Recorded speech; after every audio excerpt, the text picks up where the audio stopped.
Bonjour à tous, c'est Jérémy, spécialiste WordPress et bienvenue dans cette nouvelle vidéo. J'aimerais vous montrer comment désactiver ou supprimer une extension WordPress qui serait bloquée sur votre interface WordPress, et on va voir comment faire avec le FileZilla, donc l'application FileZilla qui permet d'entrer dans vos fichiers WordPress, comme si on était dans le FTP tout simplement. Donc c'est une autre manière de rentrer autre que votre interface WordPress, et on va voir ça en détail. Il va falloir se connecter sur son interface OVH pour récupérer certaines données. Donc je vous montre ça en vidéo, c'est parti. Mais en attendant, je vous invite à vous inscrire à ma newsletter pour recevoir la liste des 15 extensions WordPress à absolument utiliser pour avoir un site WordPress performant. Le lien est sous la vidéo, et aussi abonnez-vous à ma chaîne pour recevoir les prochaines notifications de tutos sur WordPress. Merci, à tout de suite. Donc c'est parti, je suis sur un site WordPress, et là je vais prendre l'exemple de l'extension anti-spamby. Donc voilà, ici, et je vais voir. Alors il faut aller sur extension installée pour voir si elle est bien. Donc elle est bien installée parce qu'elle figure, elle a été active. Donc en temps normal, ce qu'on fait, c'est quand on veut supprimer une extension WordPress, on va aller sur désactiver, et après on va sélectionner et supprimer. Bon, imaginons que c'est bloqué, il y a un problème, etc. Donc vous ne savez plus comment faire, qu'il y a un problème quelconque. Donc je vais aller sur OVH, ici. Donc je vais me connecter sur le web cloud, ici, tout en haut. Et je vais aller sur hébergement, et je vais choisir le bon hébergement. Ensuite, je vais aller cliquer sur le FTP-SSH. Et puis en dessous, en fait, j'ai pas mal de données. Alors j'ai l'adresse du serveur, donc il faudra le copier-coller. Ici, j'ai le login, donc par exemple voiture. Et là, surtout, j'ai le mot de passe qui va me permettre de se connecter sur, là par exemple, sur le FileZilla. Donc si jamais vous n'avez plus de mot de passe, étant donné que vous êtes connecté sur votre interface OVH, vous pouvez le modifier à tout moment. Donc on a besoin de 8 caractères avec des lettres minuscules et majuscules.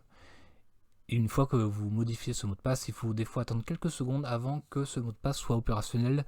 N'hésitez pas à insister un petit peu. Donc dans les deux précédentes vidéos, je vous ai montré qu'on pouvait accéder aux fichiers du FTP par le FTP Explorer qui figure ici. Mais je vais vous montrer une autre méthode. Encore, voilà. Donc ce qu'il faut faire, c'est aller sur donc il faut installer l'application FileZilla. Donc FileZilla, c'est une application qui est gratuite et qui permet en fait ici de se connecter avec l'hôte, le nom d'utilisateur, le mot de passe et le port. Donc l'hôte, tout simplement, c'est l'adresse. Donc l'adresse du serveur. Donc je vais faire un copier-coller. Ensuite, nom d'utilisateur, c'est le login qui figure ici. Voilà, donc je vais aller là. Ensuite, le mot de passe, c'est le mot de passe que vous avez défini, que vous pouvez modifier à tout moment. Donc moi, je vais mettre mon mot de passe. Et ici, le port, il faut mettre 21. Donc vous allez cliquer sur connexion rapide.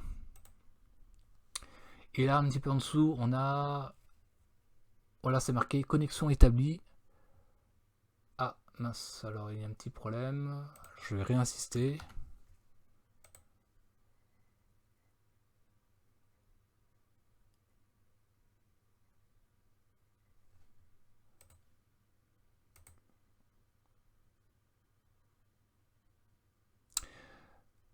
Donc voilà, c'est bon, j'avais fait une erreur de mot de passe. Donc il faut mettre l'hôte, le nom d'utilisateur, votre mot de passe, et mettre le port 21. Donc là, le contenu est affiché avec succès. Donc il faut aller un petit peu sur la droite en fait, parce qu'en fait on a les volets qui communiquent entre les deux. Donc là sur la droite on a www pour accéder ou sous-dossier. Alors faut pas être impressionné par ce système, ça paraît compliqué. Alors ça l'est peut-être à première vue, mais en fait il faut bien se concentrer, regarder un peu comment ça se passe.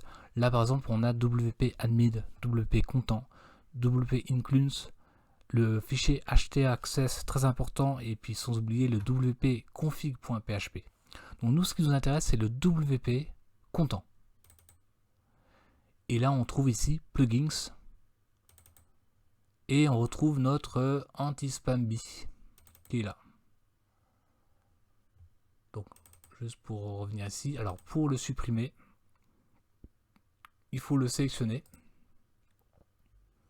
et cliquer sur supprimer.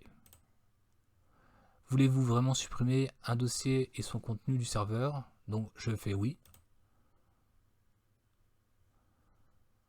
Donc là, ça met ici. Donc là, je vais regarder. Donc c'est bien supprimé, suppression. Voilà, suppression. Donc ce que je vais faire, je vais retourner sur mon interface WordPress. Donc là, il est toujours là, mais je vais rafraîchir. Alors attendez, il faut que je... Hop, plouf. Donc on a bien le petit message d'erreur qui nous dit, bah voilà, l'extension a été désactivée, mais si on rafraîchit encore une fois, il va disparaître. Et voilà. Donc, bah c'est voilà, donc voilà comment on supprime une extension qui serait un peu capricieuse, autre que l'interface WordPress. Donc, il faut savoir qu'il y a plusieurs méthodes. On peut aller sur le FTP, Explorer, client, etc. Mais vous pouvez aussi aller sur le FileZilla. Alors voilà, donc je vérifie que là c'est bien supprimé. Alors je vais revenir maintenant sur WordPress parce que j'aimerais le réinstaller tout simplement. Donc je vais aller sur extension ajoutée. Donc je vais remettre anti-spam bee. Je vais faire rechercher.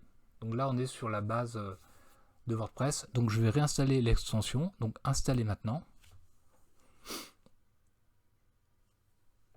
C'est en train de s'initialiser et je fais activer.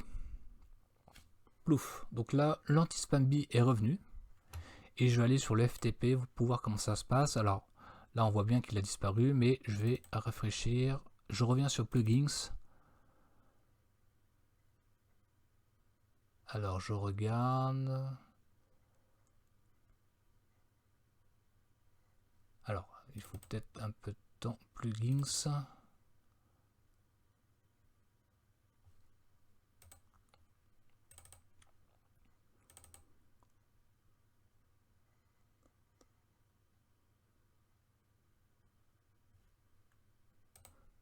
Oui, alors pour rafraîchir le FTP, plutôt le FileZilla, il ne faut pas hésiter à cliquer ici, là, sur le bouton. Voilà, donc c'est pour rafraîchir le FileZilla. C'est pour ça que, alors du coup, donc on a bien le anti-spam bee qui est réapparu. Voilà, donc c'est important. Donc c'est parfait. Donc c'est pour ça, hein, le FileZilla, une fois que vous êtes connecté, pour rafraîchir, il faut forcément ici cliquer sur tout en haut. Alors, ah oui, pardon. Pour rafraîchir, voilà. Pour rafraîchir, il faut cliquer sur tout en haut, là, au-dessus du nom d'utilisateur. Parce que c'était pas dans le champ. Donc voilà, bah, j'espère que cette vidéo vous a plu pour débugger un petit peu la situation. Donc voilà, pour rappel, hein, très rapidement, il faut se connecter sur son interface OVH, tout simplement pour récupérer les données, l'adresse du serveur FTP ainsi que le login et avoir un mot de passe. Donc pour cela, il faut aller sur le web cloud, sur le nom, l'hébergement, choisir le bon hébergement, sur le FTP-SSH, récupérer ces données, ensuite aller sur le FTP. Donc il faut mettre les données dans hôte, nom d'utilisateur, mot de passe, donc le port 21, où vous allez sur connexion rapide. Et ensuite, voilà, c'est comme ça que vous allez accéder à toutes les extensions, mais pas que, hein, il y a aussi beaucoup de fichiers pour résoudre le problème. Merci, je vous dis à très bientôt pour un prochain tuto. Merci, au revoir.